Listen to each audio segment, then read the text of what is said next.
Hey, babe. Hello, all, and welcome to the Affluent Marriage Podcast. You're listening to one profit coach, almost called you a financial coach, and one educator talking about living a rich and full marriage through generational wealth building principles, authentic two-way communication strategies, and everything in between to become a couple that lives in love and walks in wealth.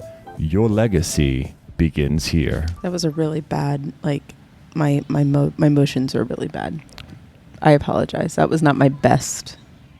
But the intention was there. The intention was there. And as long as you're with me, that's all I'm that matters, good. right? Yeah, no, I just feel like, if you watch that YouTube intro, I apologize. That was not my best. If you have not stopped by YouTube, it's the same content, but I encourage you to go take a look at the shenanigans. We have a lot of shenanigans that go on during a podcast. If you don't know, Daniel and I are very expressive people. So anytime you're thinking I wonder what that's like, look at the YouTube, the videos, the expressions, you can see it's just a lot of fun. Also, I feel like we should do a couple of things on the YouTube channel. One is bloopers of the amount of times that we have to stop sometimes when our kids are awake, which they are right now. But we hope that they stay quiet. All the bloopers are really just our children running in and out of the room, yes, or screaming or fighting. In and out of the frame, or sometimes you have to stop because someone has done something, and so I had to turn around and be a parent for a hot second. And the connection or the communication between us is hilarious because we're okay, we gotta stop, and then we're what's wrong? And nothing's wrong. And then yeah, and something else that we're going to try our hand at is vlogging, but not in the sense of consistent vlogging. Do not quote me on that. It is just for funsy lifestyle stuff. We've got some stuff coming up. It's important to have things that you enjoy doing for fun, and this is definitely something that you will be doing for fun. Yeah, this is a fun thing for me. Well, not really. I will be in the vlog while you're doing this, but I don't necessarily think I'll be taking initiative or lead on anything with the vlog. I'm okay with that. I'm excited about it. I like vlogs. You know the part that I don't like. Oh, I know that you love watching them. You don't like editing. I love watching And I know vlogs. You're looking at me but babe, you're pretty good at this editing thing. You are. Truthfully, I don't mind. Listen, I would do it if it was a once on and off thing. If I was I need to edit this thing and I get it done in a weekend and whatever. Cool. But vlogging on a consistent basis does not spark joy. I would need to have an editor. That's the only reason why. And again, you're looking at me. This is why I say if you're watching this on YouTube, she is looking at me with hey, I need an editor. No, I will edit this. I'll edit the vlog. I have no problem editing the vlog. Okay. Here's what I have a problem editing, right? I'm glad. Hold on. Let me look at that. This is season 2, episode 26. I've got the receipts. We're about 3 minutes in. Kim said she has no problem editing the vlog. I'll edit the vlog. I have a problem editing on a consistent basis. I just won't keep up with it. It's just not something. When you talk about how bad do you want it, I don't really want it that bad. But the podcast on a consistent basis, that's the only thing that has kept me from doing a podcast before. Well, babe, and I'm so glad that we are. Enjoy it. It is August 27th. We are at Sunday night, and we are feeling pretty good about tomorrow. Oh my God, yes. Because tomorrow is what for us? First day of school. First day of school for our children. And I'm so excited because that means just one word. Routine. Do you know what? It's almost back June 17th or whatever day it was. That's the start of summer break for our children, and they're off. For you, it's almost like August 28th is the beginning of your summer break. It's so true. You're working, but you are off. I am so I don't think I recognized if any of you guys are connected with me on Facebook. I'm under the name Kimberly Graham. There's nothing, but I had a really hard week last week, and some of it was hormonal, but some of it was also just the lack of routine has been eating at me for the past month. Every single, from June, July, the girls have had something to do, whether it's going to grandma's house, going to gymnastics, so we've had some type of a routine, even if it's for a week, you're going to gymnastics camp and then we're going home and then we have other stuff to do. But for whatever reason, that open month of just not having a plan, it ate at me. It's been about 3 weeks now. It it was not. It was not. And this past week, everyone was busy. My parents are busy because they're getting their school up and running because they have a private school.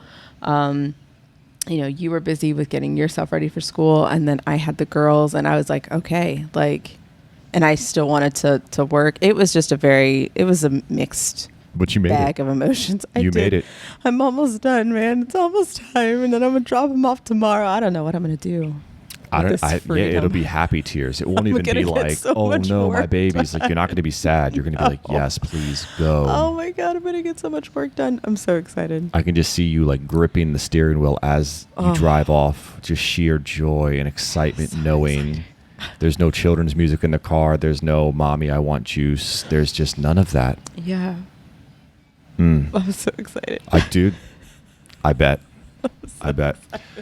So last freebie, we talked about raising your income. Yes. And on GramFam, which by the way, if you're not in GramFam yet, you're crazy. Seriously, we're about to turn the heat up in GramFam, and we're going to be doing some seriously amazing things.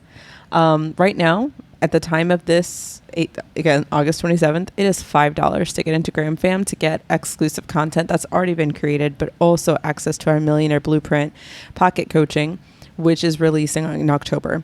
And that is going to be life-changing. It's an insane value. It's going to be, yes, you're going to be sitting there going, oh my gosh, this is literally coaching in my pocket. Like, you're telling me exactly what I need to do, exactly what to talk to my spouse about, and what? $5 and how to a month? Build generational wealth? What? That's ridiculously insane. And I would say to you, yes, it is. $5 a month for right now.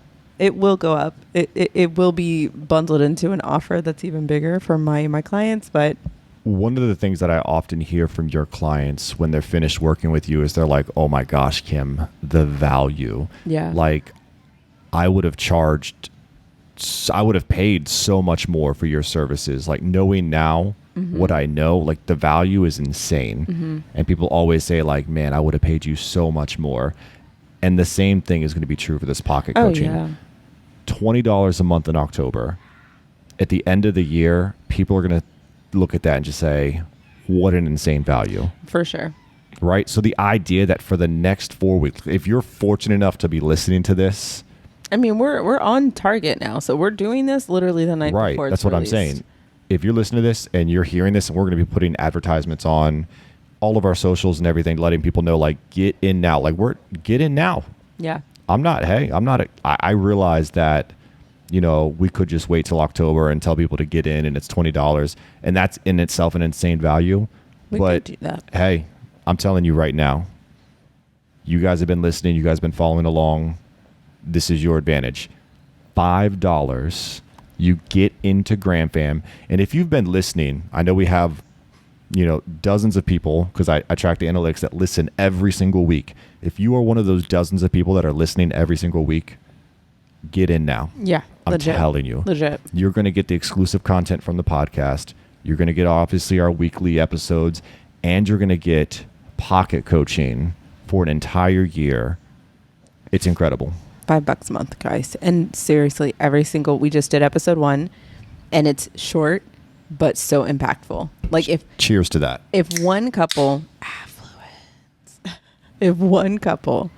just listened to that one episode and they actually did what we told them to do in that episode, it literally has action step. Do this. Here's your prompt.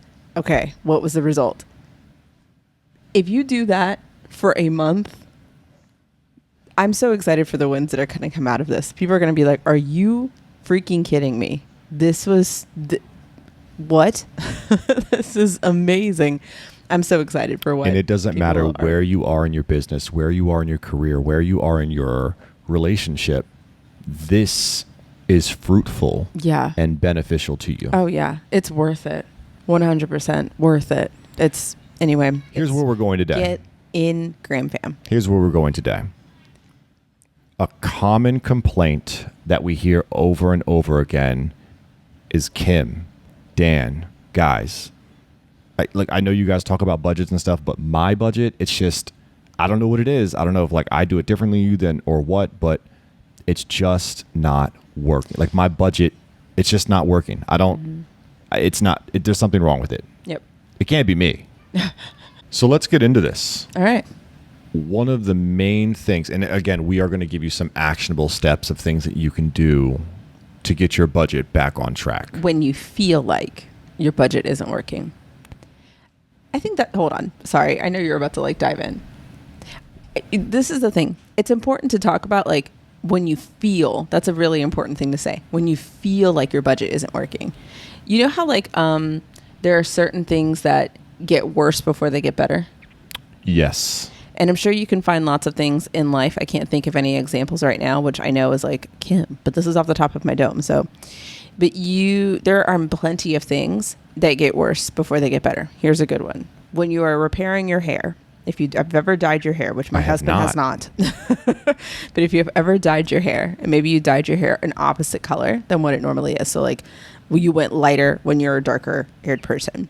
It's going to take time you might be able to get from drastically dark to drastically light, but it's going to take time for your hair to settle down and to get used to this new state, to get used to all the chemicals that are in there. And if you want to go from light to dark, like from that bleached state to back to your original, it's going to take some time. And it might have a stage where you're like, this is ugly, but you have to go through that stage in order to get to the finished result. So this is the same thing here. You might be trying something and you might be like, oh, I tried it. And you got to really give yourself an opportunity to think through, how long have I been doing this for? Right now, and you got to be honest with yourself. Have you been doing this off and on? Have you been consistent with it? Same thing with weight loss. And all these ideas are coming to my brain now. But if you've been doing this consistently for like 2-3 months, know that it's going to get a little bit like dicey before it gets better. Why? Do you know why? Why? I didn't know if you were like, yeah, it's going to get dicey before it gets better because there are expenses that you've completely forgot about.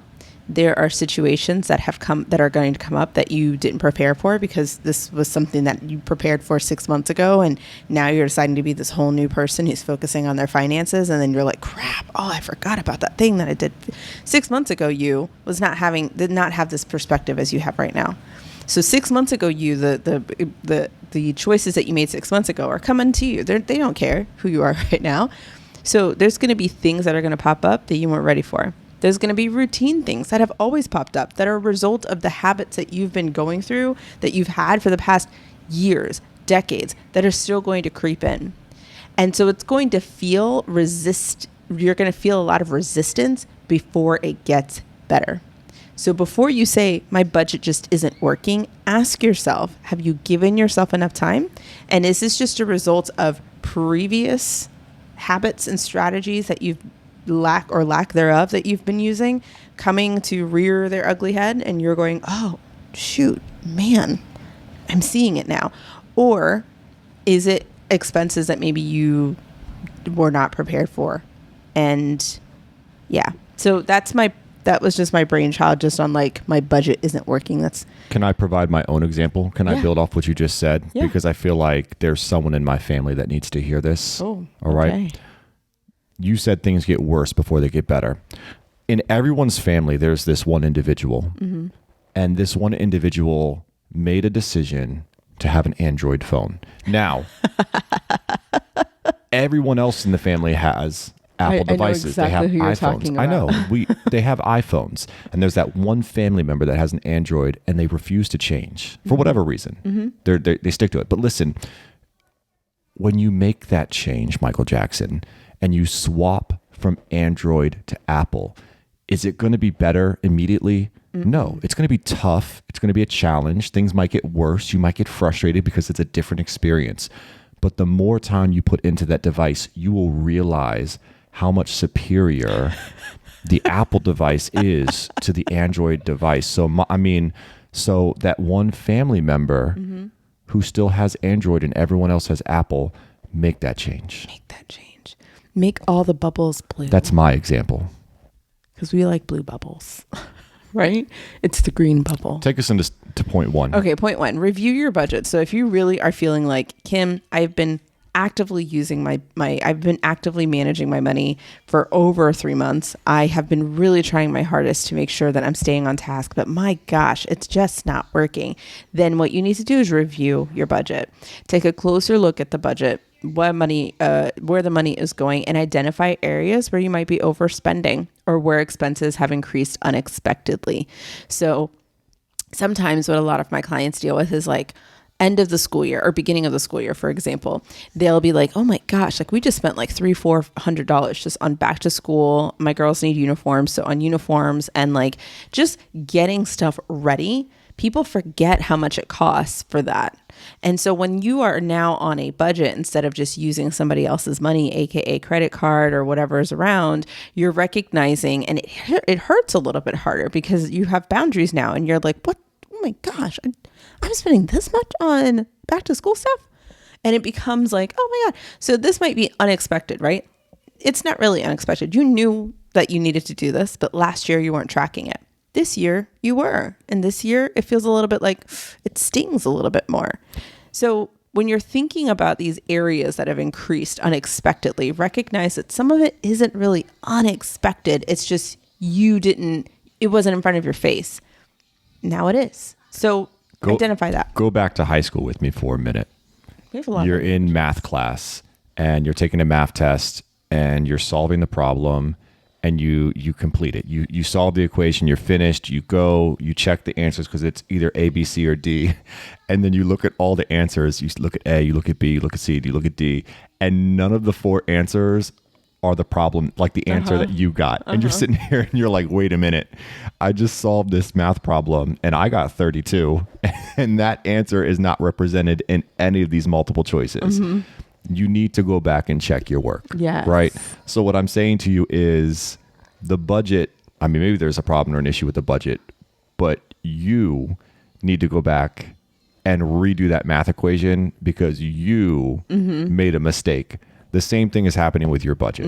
When your budget isn't working, all right, and you're looking for these outcomes and the outcome isn't there, you need to go back and check your work. Yeah. Right? And so many times we want to go to the teacher and go, teacher, you did it wrong. Yeah, this math equation is broken. You did it wrong. The answer is 32. Right. Yeah. And they're looking at you none of the multiple choice ones. Oh, honey. They don't make sense. Like none of it works. So it's a you problem. It's the tool. It's the budget. It's the test. Meanwhile, that test has been used and tried and true for years and years and years. And that teacher is like, nah, boo, it's you. And you might need to have that moment with yourself. Is you, boo. You might need to go back and check your work. So that's what you need to do first, is just to review your budget. And if you're thinking to yourself, well, you know, what I don't even know what budget I'm using. Well, therein lies your problem. You're not really managing your money then. You don't really have a budget to say it's not working if you don't even know how to review your data. So let me then walk them through step by step what we need you to do if you're going to check your budget. Yeah. Okay. First thing you need to do is you need to gather all of your financial data. Yep. Where do we do that? You can gather your financial data via banks. You can go back through statements of places that you normally are spending from, credit card statements, if that's where you're normally spending from. You can go to other places. I mean, I feel like those are the main places you're going to go. So you're going to take that data, you're going to gather it all up, and then the next thing you're going to do is you're going to categorize that data. Yep. You're going to say these expenditures were entertainment, these were all food, this was all housing, this was all transportation. Yep. You're going to categorize the data. Then you're going to identify the problem areas. Yeah, and this is normally where you're going to see where money is leaking from. One of the main reasons why people are saying that their money is like, oh my gosh, my budget is not working, is because they're not tracking every single expenditure, which I recognize. I know that might not be the sexy thing to do. But if you want to get an understanding of where your money is going, you got to start there. You have to know where every single dollar is going, or you have to have a routine to be able to say, this is all the bills that are due. This is what I'm putting into savings. These are all the things that are mega important to me. And then everything outside of that, the miscellaneous, sure, I can spend how I want. Great. Do it that way then. But you need to have an understanding of how to filter through all of the money that's coming through. Otherwise, there will be money slipping through your fingers And that's the reason why it feels like it's not working, because when it's time for an unforeseen like thing coming up and you're like, oh my gosh, where did my money go? Because we haven't really been paying attention to it in the first place. So it does help to have that like consistent check-in, which we talked about in several podcasts. Why it's important to have like a check-in with your money on a consistent basis. Now, I know what the problem area was for us early on in our marriage, and I'll say that in just a moment. I'm curious if the problem area that we had when we were categorizing our expenses and we were like, whoa, we spent a ton on this category. Is that a similar issue for your clients? Do they have, is that the same category that they struggle with? Yeah. Or are there other categories that are like, man, this is the one to look for? Like if there's a category that you're going to overspend in, like this is the, like I oftentimes see this is the category to look at for my clients. It changes. It varies for every single person. Most people, and I'm sure you guys could all say it. So like in your mind, think about what do you think is the category that most people overspend on? Tell me. Okay. So Food. I'll say it. Food. No, I didn't want you to say it. I wanted the listener to say it. Like, because you know, I gave them the wait time. I'm envisioning them like just driving in their car, and they're like, "Oh, yes," you know what I mean. So like, I'm envisioning. I want them to be a part of this. This is what this is. But anyway, food. Yes, going out to eat. Right. So we would spend our grocery money, but on top of that, we were spending upwards to like $300, $400 a month on. And that was just me and him. Dining out. And that was just at this point in our marriage, it was just you and I. So that's like coffee. You know, that's like Chick-fil-A. That's dining, like going out to restaurants, paying tips, like all of that. Right. The other thing that I see that a lot of people deal with is subscriptions. Subscriptions hits more people than they recognize, and they don't know it until they start looking at it. I had a client just this past week. We were kind of combing through some stuff to just kind of make sure they have more of a solid understanding of their finances. And there was like an additional $300-$400 of just expenditures that he was like, where is this coming from? And so he has to dive deep into Apple because they don't make it easy.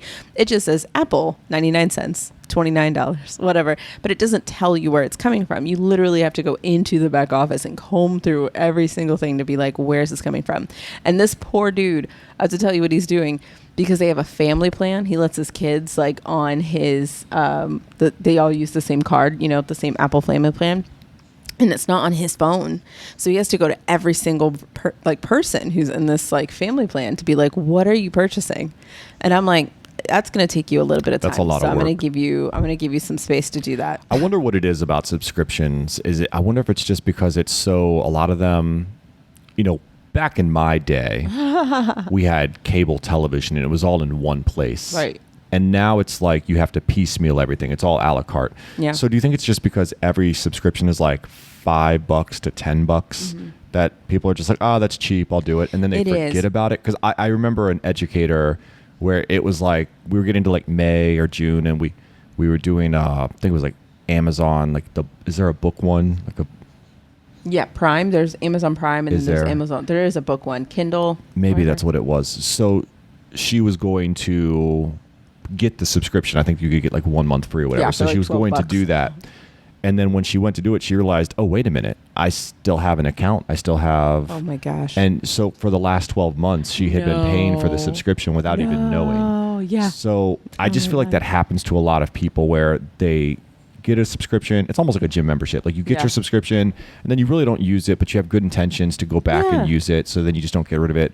But then there's this new exciting like subscription out there. So you get that one too, right? There's another Netflix, another Hulu, another Peacock, another whatever. Like there's always something. It is. I feel like it is something that because it's so cheap and it's like, $5, whatever. Right. I think it is something that our generation is really going to have to grapple with because it is new for our generation to have this type of subscription, right?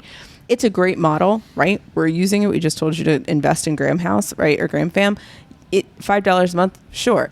Is it something that someone could easily say, oh, $5 a month, and then they don't listen to it? Sure, but that's not on us, right? And that's the thing, too, with subscriptions as well. Netflix is not going to come after you if you don't use them for 6 months. They're going to be like, okay, cool, whatever. So you have to, this goes back to it, right? Which, again, if you get to Graham Fam and you're using it and you're actually listening to it, we're going to help you understand where all this other wasted money is going if you're like, wait, how many subscriptions do I actually have? Like, we're going to walk you through all those things. But regardless, then it's really important, because if you are managing your money and you are very aware and on top of your dollar, that the likelihood of that happening, of you having so many, I mean, I had one client that literally had $1,200 of subscriptions, $1,200 a month in subscriptions. If you don't go through it, like, to get your handle on it, it's going to run away from you.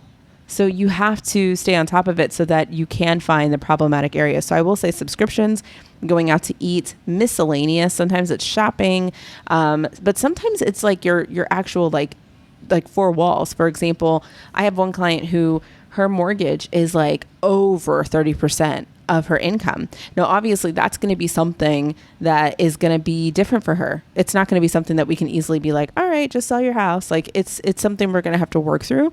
But she understands that that's a problematic area, and she's going to have to live a different type of lifestyle until she can come to terms with like, okay, I'm ready to sell it. So anyway, there's a lot of problematic areas that we can find here. I'm glad you said that, because that really goes into the next portion of this, right? You've gathered your data, you've categorized, you have identified the problems.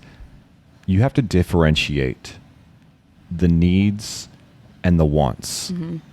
Needs, like you just said, like those four walls, right? You need your house. You're going to need, if you're in an area where you have to drive, you're going to need that vehicle. Mm-hmm. You're going to need food. You're going to need lights. You're going to need, utilities. You're going to need internet for your, like, there are needs.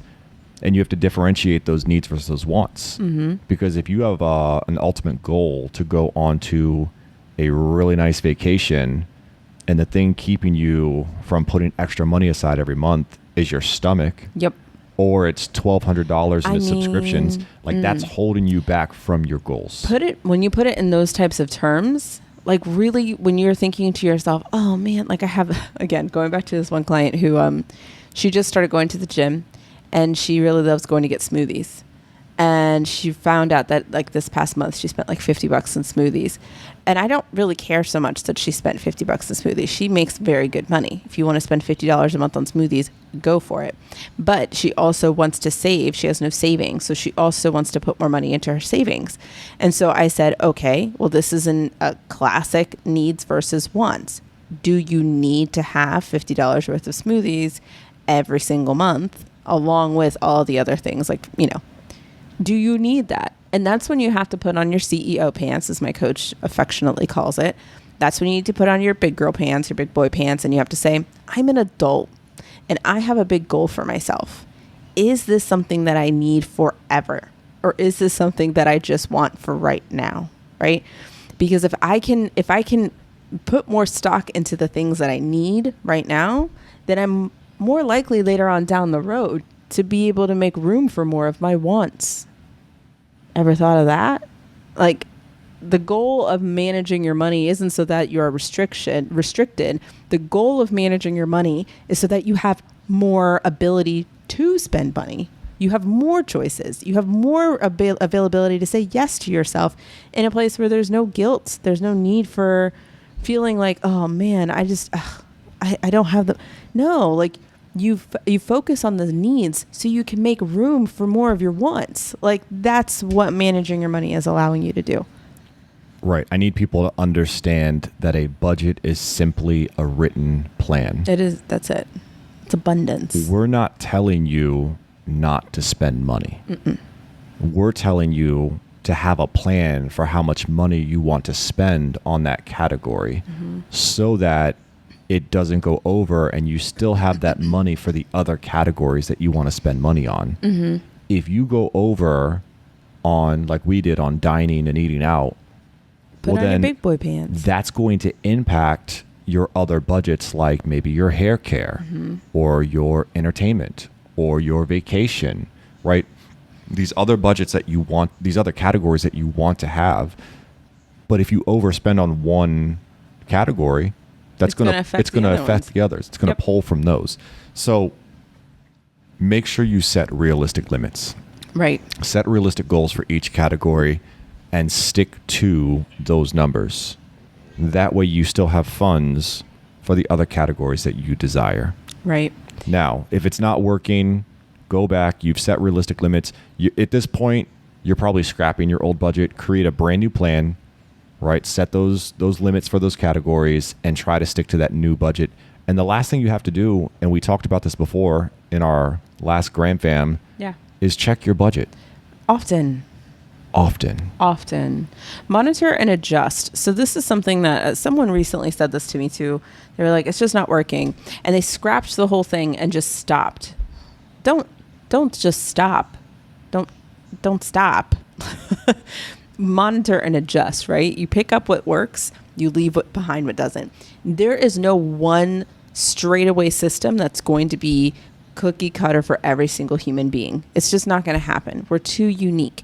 In the same way that there isn't just one system out there that's going to appeal to every single person, you need to listen. Even the things that we've talked about, we give you a myriad, like a menu of options. And that might feel overwhelming, and we'll give you an understanding of how you can help yourself with that, because yes, it is overwhelming. But what you need to do is have the initiative to say, okay, I'm going to try this, and I'm going to do this for a consistent amount of time. And I'm going to decide if I like it or if I don't like it. If I don't like it, I'm going to add in the things that I feel like would probably make this feel a little bit better.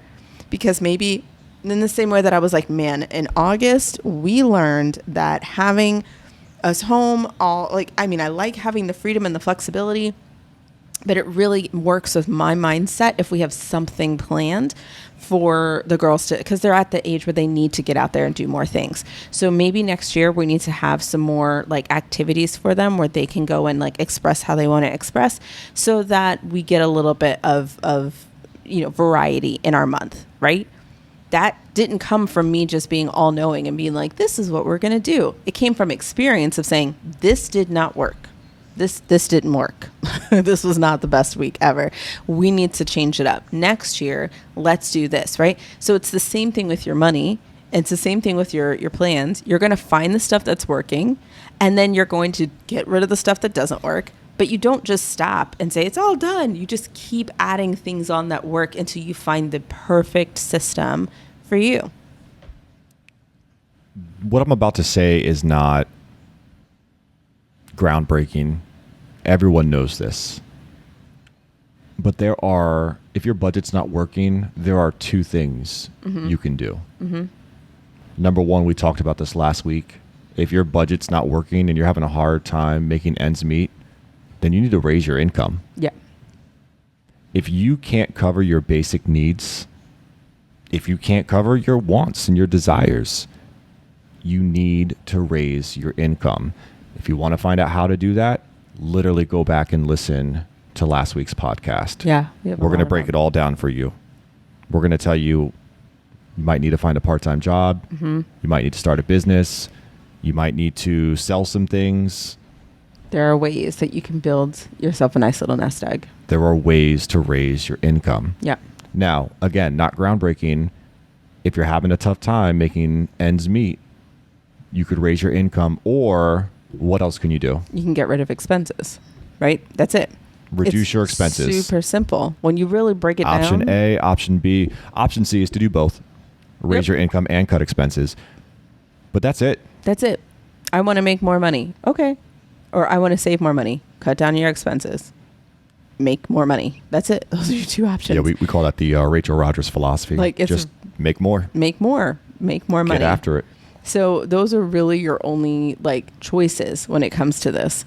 And I wish it was sexier than that, but it's not. It is what it is. So if you just need to increase your income. So we do have an episode, but we also have a couple other ones at the beginning of our season, I think season 1, where we talked a lot about how to increase your income and the different jobs that we took on. We took on so many different jobs. In fact, the last couple of weeks we were thinking, or last month or whatever, we were like, maybe we should get another part-time job. And so you were looking for a part-time job. And you know what? I think no matter what experience we go through, it's really fun to embark on it, because then we can have an understanding of what it's like to look for different jobs. We can find all of these different avenues of different ways that we can make more money, because then we can bring them to you. Doesn't matter whether we actually take the job or not. And so, I didn't realize selling domain names. Did this happen between last week and this week? I don't remember if we said it in the talk last. about it on the last pod, Okay. but it might have been for Graham Fam. Okay. So not everyone might have heard this. So go ahead and say it again. So selling domains, didn't know this was a thing. I had a domain name that I made a year ago that was just random domain name. And it was called Money in the Making because I was toying around with Millionaires in the Making because that's the name of my program, my signature program. And I was like, oh, okay, well, Millionaires in the Making is taken, but Money in the Making isn't. And it was like $20. And I was like, okay. And I bought it.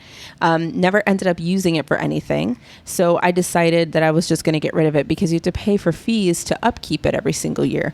So I was like, I'm done with it. And because it still had 6 months left before I had to renew it, it was like, why don't you just list it for sale? And I was like, okay, that doesn't, I mean, it's not going to hurt me. So I was like, sure, let me list it for sale. Not thinking anything would happen. And last week we got an email that I got $1,000 for that thing. So that's cool. I wouldn't say that it's a consistent side hustle. Someone, like I put it on Facebook and people are like, how can I get started on this and whatever? And I'm like, it is not guaranteed, y'all. Like this is literally gambling. Like I shouldn't say it's gambling. It's like investing. That's really all it is. But nobody can tell you how much these things are actually going to You're go for. banking on the idea that whatever your brainchild was, whatever those words are that you put together and you buy that domain name, Money in the Making, you're really hoping that like, man, there's someone out there that has the same idea as me and thinks it's an amazing idea. And then when they see that it's taken, they're like, well, I don't want to just come up with a new idea. Like I'm stuck on this one. So they want to buy it. Like you're really putting a lot it is of stock teetering in on it. that idea of gambling because there's so much chance and risk and like there's no guarantee that someone's going to love your idea. That being said, if you bought a domain name ridiculously cheap, like there are some you can buy for $1. Like if you bought some ridiculously cheap and the upkeep is maybe like $15, I mean, you do what you got to do. But all I'm saying is like, it's a great way to just like randomly get like some additional like, oops, this is a nice little chunk of change I wasn't expecting. Have we checked to see if all the names of fruit are taken? Like apple is apple, right? Yeah. But like, true. We should go check out like grape, orange, tangerine. Like we gotta. Somebody said I was watching a podcast. Avocado. Somebody said that what they're doing is they're doing live in, and they use a city. So like live in Laurel, like that's where we are. Or live in like Cincinnati, or live in whatever. And so what you can do is you can do that and like buy the domain name for each one of those because eventually someone is going to want to do that, which I think is really funny. But again, like. But if you purchase all of those. That's a huge upfront investment. If no one ever buys, then that's just money lost. Exactly. So all that to say, am I saying that you should do this as a side hustle? No. What I am saying is it is a way, right, that it randomly increased my income, which I thought was interesting. And I was like, well, if someone has random lying around like domain names and they put it out there for sale, it's a nice little like boost in income if it sells. But so that was our experience this past week. But like even like learning new things about like different companies that are really great to work for, companies that are easy to get hired into. It's just a really cool experience to learn how to increase your income. If there's anything I've learned, it's that I don't want to stay in one place for a super long time. If I'm in corporate, especially if I'm in corporate, I would be leveraging my skills and job hopping to get more money every couple of years. If there's one thing I've heard that's very consistent, it's that.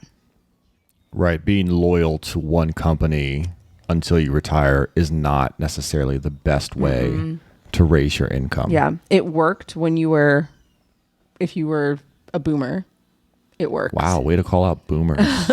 I'm just saying like that certain demographic, there was something to be said about staying with a company for a long time. Yes. Nowadays, that's not the case. You're going to do much better if you just keep moving up.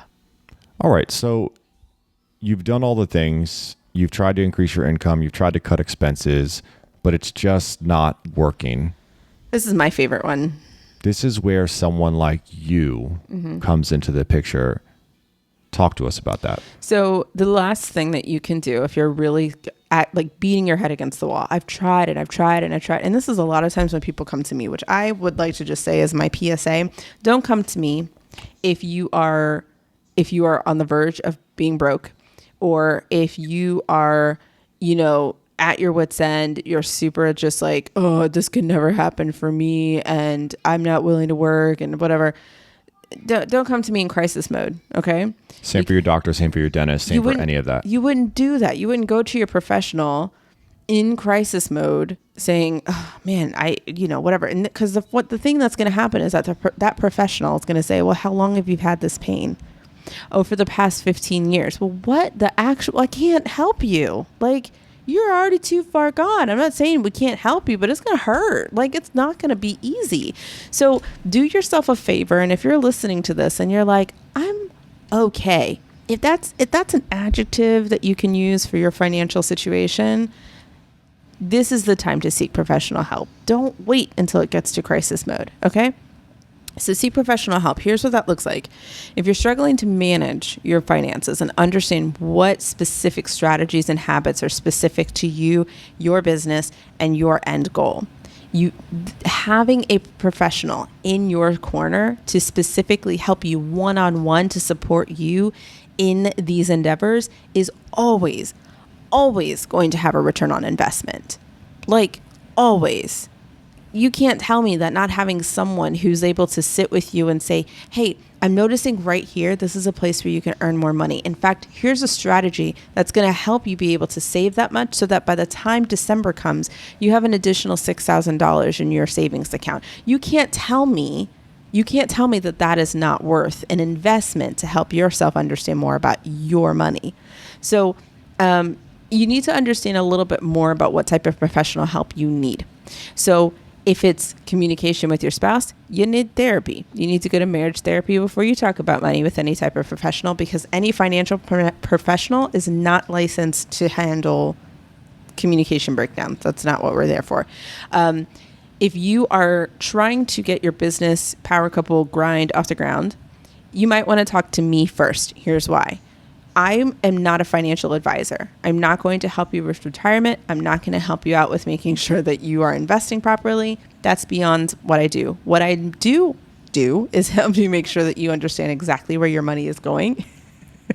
Make sure you are saving. Make sure you have a clear understanding of how to pay yourself, how to make sure that you have money in your savings account, how to make sure that you have clear lines of, this is what's happening in my home finances. Here's how much we can spend. Here's what I desire. Here's what I want my life to look like. Let's find out what that number looks like so you can feel like, mindset wise, so in sync with your money. Like, I know what I want. I know exactly what I have to do to get there. And I know exactly what routines, strategies, habits, like all of that. And I can paint you a picture of what it looks like to get there.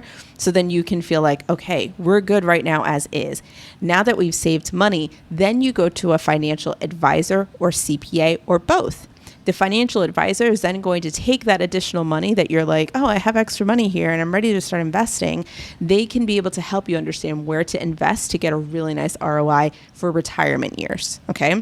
So we're living pretty now, but you're also investing in your future. Your CPA accountant is going to be helping you with your business and your home endeavors, making sure that you actually have a clear understanding of what you need to do to make sure that you are either paying less or no taxes. Yes, there is a way that you can do that, but you need to have a professional to make sure that you're doing it legally. So you need to make sure that you have someone by your side who cares about your financial situation and is not 1-800-accountants. They don't care about you, okay? You're a number to them. You want an accountant that is going to be able to sit with you. So building that financial team for you and your future empire is vital. And I will tell you that the work that you do with me isn't something that's just going to only work for like 2 minutes, a month, a year. You're going to be using these strategies forever. And I say it lightly, but it's not. Like, I will literally change the trajectory of how you manage your money. So when we seek professional help, we're not just seeking someone to help us in the interim. We're literally creating an overhaul on how we manage our money. You just like regurgitated and vomited so much wisdom into the microphone. It's kind of insane. The way I took that is, there are so many financial professions out there. Yes. and you need to find the right professional for you. Yeah. If I'm going to fix something in my house and I go into my toolbox, I've got hammers, screwdrivers, wrenches, saws. Like you have all these different tools, right? And yeah, if I want to put a nail into the wall, I could probably take a wrench and try to slap that sucker into the wall, but it's not the best tool for the job, right? So you want to choose the right professional for you. And there's someone who can help you with your will. But if I'm looking to get my will done, I'm not going to ask a CPA. No. Someone can help you if you want to establish a trust. Someone can help you if you want to make sure all your insurances are the best insurance for you. There's someone to help you with your budget. There's someone to help you with your investments. There's someone to help. There's so many financial professionals out there. So you need to figure out what is it what do you want, right? You have to figure out what you need. Yeah. What is it you're looking for? And then go find that right person. Find that right person for you. And when you find that person, you're getting so much expertise. Like these people live and breathe that profession. You will never find me on top of my house trying to put shingles on my roof. Nope. I want to find someone who lives and breathes shingles. Well, I've had shingles. I was going to say that brought back something for you, didn't it? I didn't like that. Look, y'all. No, that's a whole different story. Just know that I went through that and it was miserable. It was not fun. I thought I was dead. Yeah. It was a pretty intense moment in life. Wow. Yeah. Whoa, you've gone through a lot. 2020 was not a good year for me. You've gone through a lot. You get so much expertise when you hire that professional. Stuff you never even knew existed, or that it's such a value. Yeah. Such a value to have that expertise. You get objective advice. Sometimes when you're in your own funk, you're biased. You're like, oh, but I really want it. I need this. And those needs aren't really needs, they're wants. Yeah. Or like, you're like, oh, but my children, oh, but my wife, my husband. But no, you get this is how you get to your goal. Cut this, make more money here, Exactly. sell this, go after this job. I don't care how you feel about your job and how good your boss is to you. This is how what you need. Get to your goal. Right? You get that objective advice. Like they don't have that same ooey gooey feelings that you have, right? Yeah. They care about you. Customized solutions, right? They're going to give you a tailored product that meets your needs, whether it's the budget or the investment or the insurance, right? Your goals, your aspirations, your lifestyle is unique to you. It's unique to you. So they're going to help you find that custom solution that's perfect for you and your household. Yep. And they're going to help you with that long-term planning. So they're not going to help you just for now. So when you hire Kim, you're not just getting help to get through this month. She's helping you through next month. She's helping you through next year. And you're not even working with her next year. And she's helping you for the next 5, 10. Kim is with you forever, even though you only hired her for 3 to 6 months. Yep. Because literally what we're doing, you can rinse and repeat. It will always work for whatever you're doing, because the resources, the strategies, the habits are specifically created for you. It only makes sense for you. I still have people coming to me years later that have worked with me who have been able to say, Kim, it's still working. I'm able to, the biggest thing that they love to come to me with is, yes, paying off debt. They get excited about that, but they get even more excited about the fact that they're going on their second vacation completely. They're like, I didn't have to go into debt for it. I just was able to just pay for it, and I'm taking my whole family. And my husband was like, what? We did that? And she's like, yeah, we totally did. And she's like, and I took my mom on a super fancy vacation just because I could. And it was so nice to do those things, because this is what I feel like we make money for. It's not that we just I'm so tired of just making money and seeing it go out the door. It makes me feel so good to know that my money is actually going to the places that I wanted it to go, and I don't feel guilt whatsoever about it, while still being able to make sure that I'm investing, saving, paying off debt. And that's ultimately what we all desire, just to have choice and to be able to say that we are feeling in control of our money.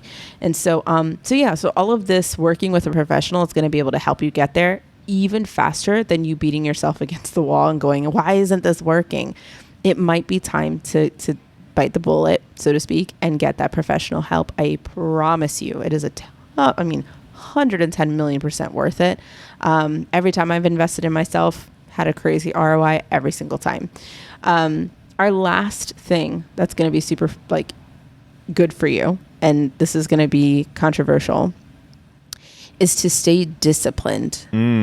Well, here's what I would say to that. Because you talked about this. You talked about this a little bit earlier about giving up, or how it gets harder before it gets better, right? The whole idea here is just because your budget isn't working now, doesn't mean it's not going to work tomorrow or next week or next month. I liken it to when you were younger and your parents put you into something that you didn't want to be in. Your parents said, I want you to play piano, or I want you to play the saxophone, or I want you to be on this soccer team, or I want you to take gymnastics or swim team, whatever it is. Your parents put you in something and you weren't really feeling it. And you're like, you know what? I hated soccer practice today, Dad or Mom. Like, I want to be done. I want to quit. And if your parents were anything like mine, they said, no, this is something that we have invested in. This is something that we are doing. 6 more sessions left. You still have 6 more sessions or 3 more months. Like, we're going to finish this season. And then at the end of the season, you can make your choice then. Do you want to do it again or not? And because of that parental moment in your childhood, you grew resilience, you grew perseverance, you learned how to collaborate with others, you learned how to work through your problems, right? There is benefits to staying disciplined. There's benefits to sticking it out. There's benefits to staying motivated. So with your budget, just because things are tough, just because you don't like it at first, just because whatever, doesn't mean you just throw in the towel. Yep. That's not what your parents instilled in you. Nope. You have to persevere through, and you're going to see the benefits, whether you want to admit it or not. If you finish that soccer season, you have grown as a person, whether you admit it or not. You are more of a team player. You are more collaborative. You have more resilience. You have more perseverance. There's just so much more knowledge that you have because you did that. This is the same thing. So I say that to say, with your budget, don't just give up. Stay disciplined to it. Yep. So I think it's really important to remember that this is a process. In the same way, every single thing that we just mentioned, every example we gave, there's a process to it and there's a patience to it. And I know that we live in a space of instant gratification. We live in a space of, I press a button, it should happen immediately. Listen, you're just going to have to get over that on this one. You're going to have to recognize that it is a process, and it is a life-changing process, and it will change every single part of you. And so you have to just continue to stay focused on your end goal and keep moving forward. So I guess... let me say this. Here's how you can stay motivated, because we talked about this before. Discipline. Make sure your goals are realistic and attainable. People say, well, Kim, Dan, I have these different debts that I have to pay, or I have these different vacations that I want to save up for. What should I pay off first, or what should I save up for first? Should I do this really big one? Should I do this medium-sized one, this small? Like, what should I work towards first? Mathematically, I should do this, but when you're trying to pay off a debt, when you're trying to save up for something, you need to make sure your goals are realistic and attainable. Right. But I'm going to advocate that you go after those short-term goals. Yes. Because when you get a taste of victory, it's addicting. It's addicting. Yeah. And you're going to want to have more of that. So I would say go after the small debt. Go after the small goal for whatever you're working towards. Start small, knock it out. It's going to feel good. You're going to get that satisfaction, and you're going to want more of that. Position yourself to be successful. That's really what it's all about. Stop positioning yourself to say, oh, I'm going to pay off all 100K. No, position yourself for success. What would make you feel successful in your finances right now? Position your week. Let's just start there. Position your day for that success. And that will snowball. That will have a snowball effect on your mindset around your money. And that's sometimes where people have to start. The small, simple things first. So your CTA, as we close today, I hope you guys have really enjoyed this conversation. I know I have. I think this was really good because honestly, I think this is a cop-out for a lot of people. It's just not working. Really, though? Really though. So what I would say as a CTA is to really have that DTR with yourself, like to determine the relationship, but determine your reason, determine your, maybe a DTE, determine your excuse. Like really think about like, where is that coming from? Do you really think that you have attempted every single thing? Like write down and like what has worked. What makes you feel good about when it comes to looking at your money? What are the things that makes you feel good? And what are the things that are not working? And really ask yourself, if I'm being super honest, have I been using every single day, every single week, every single quarter? Have I been looking at my money? Have I been tracking? Do I have an understanding of where my money is coming from? What things have made me the most overwhelmed or frustrated in my money or financial journey? And I think if you have this like X-ray moment for yourself, you're going to be able to really realize like, oh, I really haven't given it all. I keep falling into these traps, or I haven't really done every single day. There have been days that I've kind of gone off kilter, or I've just let things happen and I haven't looked at my money. Maybe I haven't given it a fair shot. Maybe it's time to seek that professional help. But there's nothing wrong with that, because if I get someone in my corner with me, I can go 10 times further, faster with somebody else next to me supporting me than if I'm doing it on my own. So that's my CTA to you. Just do a little X-ray journal prompt for yourself. Remember, budgeting is a process, and it may take some time to find a budget that works for you, but don't get discouraged if you encounter challenges along the way. By making adjustments and staying committed to your financial goals, you can achieve financial success and improve your overall financial well-being. Guys, go live in love, walk in wealth. Take care, y'all.